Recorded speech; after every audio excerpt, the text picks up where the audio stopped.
பாதிக்கப்பட்ட மக்களுக்கு இந்த 6000 ரூபாய் போதுமான அளவா? நீங்க அதாவது பாதிக்கப்பட்ட மக்களுக்கு நிவாரணம் பேசும்போதும் சொன்னா நீங்க கவனிச்சிருப்பீங்க, எவ்வளவு நிதி கொடுத்தாலும் பத்தாது.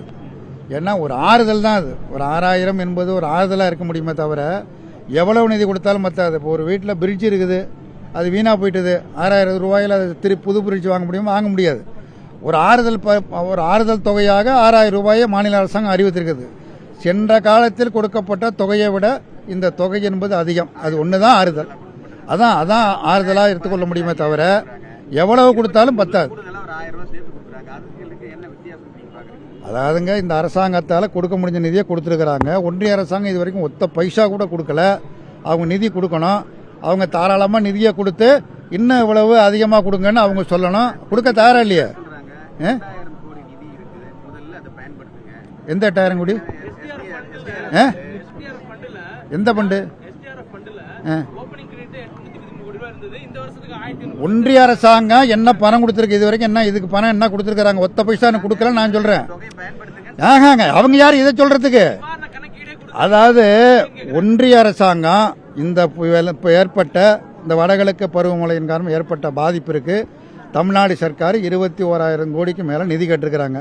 ஒன்றிய அரசாங்கம் இது வரைக்கும் ஒத்த பைசா கொடுக்கல. அதை முதல்ல கொடுக்க சொல்லுங்க, அப்புறம் பேசிக்குவோம். தமிழக அரசாங்கம் ஏற்கனவே உரிய நடவடிக்கை எடுத்திருக்கிறது. அந்த நடவடிக்கை எங்களை பொறுத்தமளவு திருப்தியான நடவடிக்கை தான்.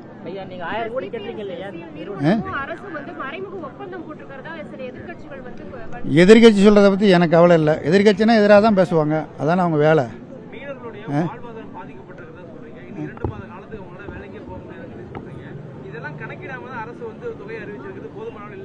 ஒரு அரசாங்கம் இந்த அரசாங்கத்தால் என்ன பண்ண முடியுமோ அதை அறிவிச்சிருக்கிறாங்க. மீனவர்கள் இது எங்களுக்கு போதாது, மேலும் கொடுக்க வேண்டும் என்று கோருகிறார்கள். ஆக இங்க இருக்கிற நிறுவனம் நிதி கொடுக்கணும். ஒன்றிய அரசாங்கம் தமிழ்நாட்டுக்குரிய பாதிப்பு நிதி கொடுக்கணும். அதெல்லாம் சேர்த்தா பின்னாடி அதிகமாக கொடுக்கணும்.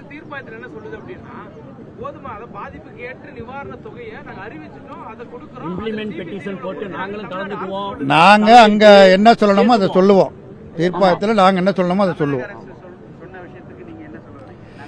தமிழக அரசு அவங்களால முடிஞ்சதை பண்ணிட்டு இருக்காங்க. திரும்ப திரும்ப கேட்காதீங்க, இதை கேளுங்க. தமிழ்நாடு சர்க்கார் என்ன பண்ண முடியுமோ அதான் பண்ண முடியும், அதை பண்ணிருக்கிறாங்க. என்ன பொறுத்த மட்டும் திருப்தி, அவ்வளவுதான். கூட்டணியில் இருக்கிறதுனால இல்ல, கூட்டணியில் இருந்தாலும் அதான், இல்லாட்டியும் அதான். அதாவது நீங்க எதிர்த்து சொல்லணும்னு நினைக்கிறீங்களா? ஒரு காலம் சொல்ல மாட்டேன், கவலைப்படாதீங்க போங்க. நிர்வாகத்தை நேரடியாக சந்திக்கலாம் முடியாது. அது ஒரு நிறுவனம், அந்த நிறுவனத்துக்கு கோரிக்கை தான் வைக்க முடியும். அந்த நிறுவனம் தான் புத்திசாலித்தனமா அந்த நிதியெல்லாம் வழங்கணும்.